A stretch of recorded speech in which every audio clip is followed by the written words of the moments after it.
Hey everybody, I think it's live now. Quick and dirty stream from Alila Ventana Big Sur, just off the coast of California. Big Sur, Highway 1. Beautiful hills here. They released a bunch of California condors here many years ago. Local person said they're up to over 500 individuals now, which is crazy because they only released about, I think, 15 or 20 of them. And they're apparently doing well. They're breeding and they're still up in the hills here, but I haven't seen any yet. I think you have to be up higher and up where there's more like, they like the craggy hill areas. There's some exposed rock around here, but not too much. So you're not really going to see them here, supposedly.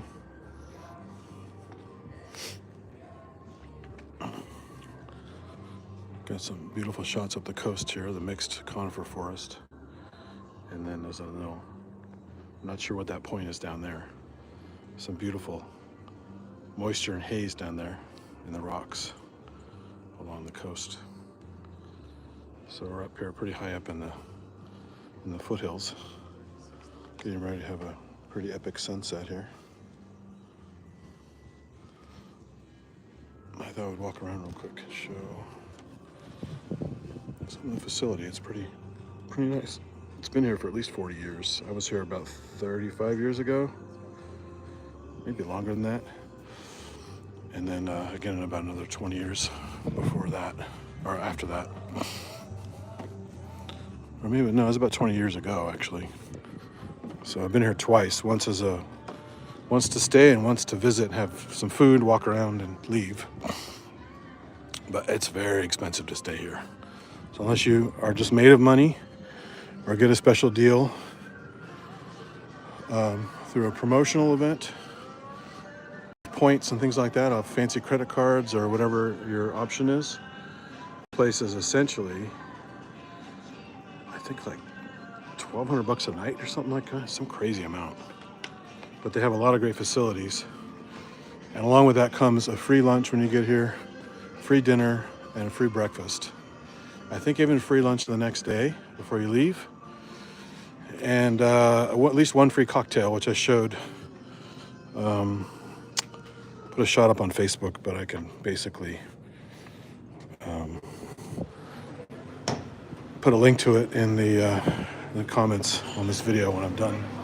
We have a beautiful dining area, and there's I think it's called the Sur House, Big Sur. You need a wider angle lens to get the whole place, but it's a nice dining room, bar and kitchen area. A little wine cellar there, which is nice.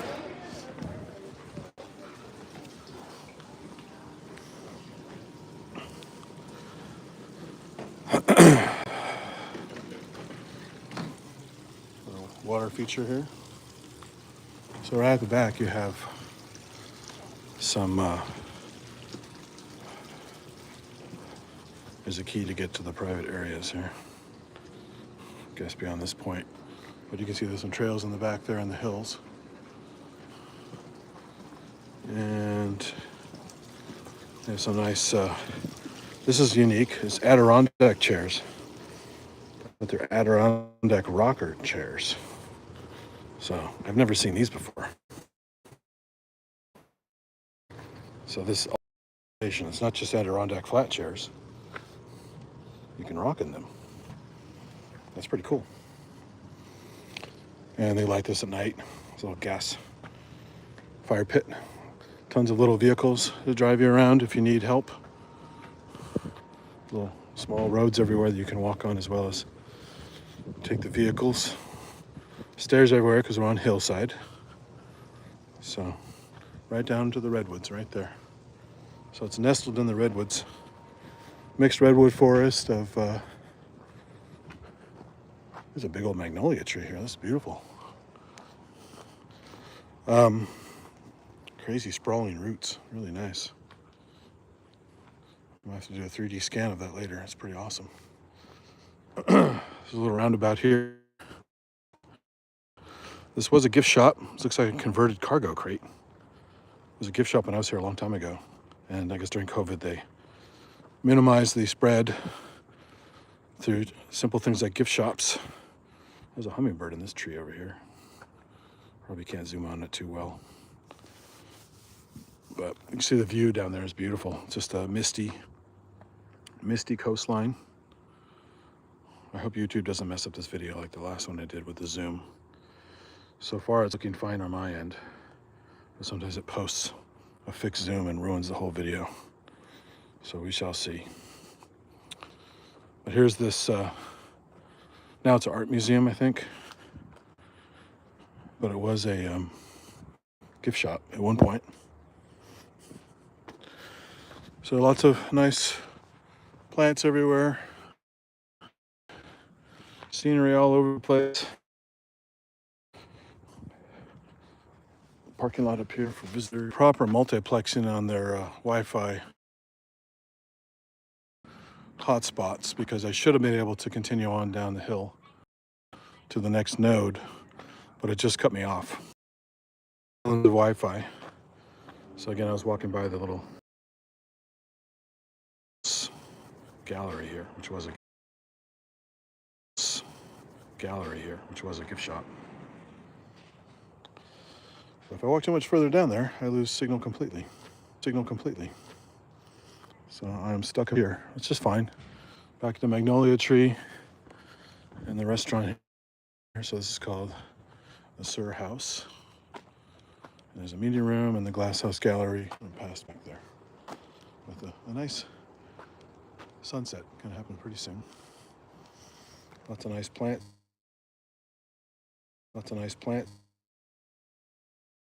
Around here.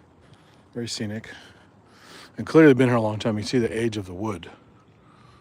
I think the facility is at least 45 years old. It might be older.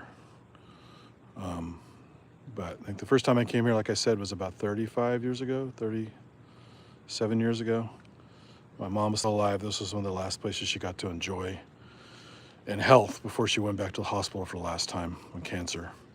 So I have some happy and sad memories in this place, but it really made her happy.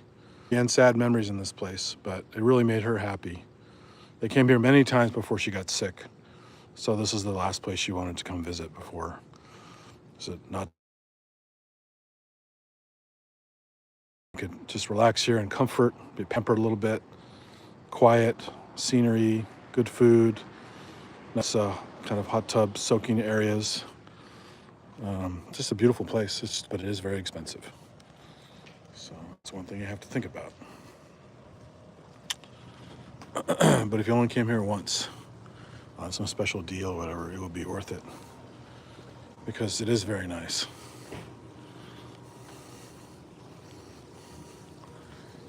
So that's pretty much as far as I could go because of the Wi-Fi issue. They told us right up front they don't have T-Mobile support here at all. So T-Mobile, Sprint, whatever the service is that I have, it's a hybrid of companies that merged. I guess maybe Verizon works here and AT&T occasionally, but literally no T-Mobile. It goes to SOS on the phone as soon as I try to do anything. So you have to use their Wi-Fi here, which is fine. But as I just showed, it doesn't interleave properly. It can't just wander around on Wi-Fi. It gets cut off. But that's okay.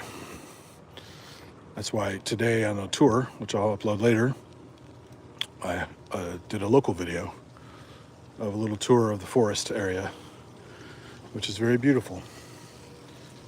So that's about it. So there's their version of a wishing well, it looks like. People throwing coins in here. Makes a nice little calming water feature as well. And there's big old candles they light at night to light up the space. But one thing I like about this place, on the roads and the trails, as well as you can see the lights on the side of the trail here.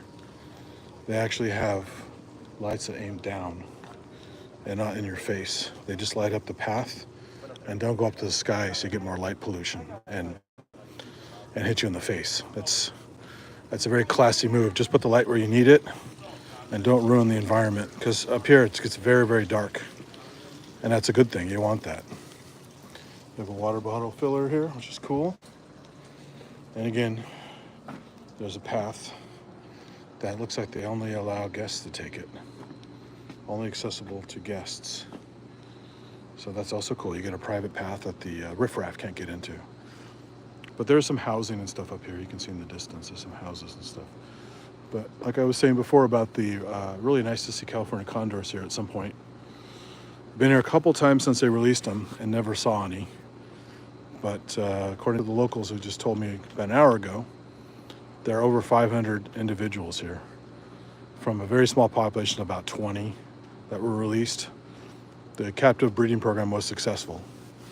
And back when I was working at the zoo in Palo Alto, part-time on the weekends, it was all the buzz. These animals, peregrine falcons, who are also on the endangered species list due to DDT, eggshell thinning, all that stuff. So that messed up the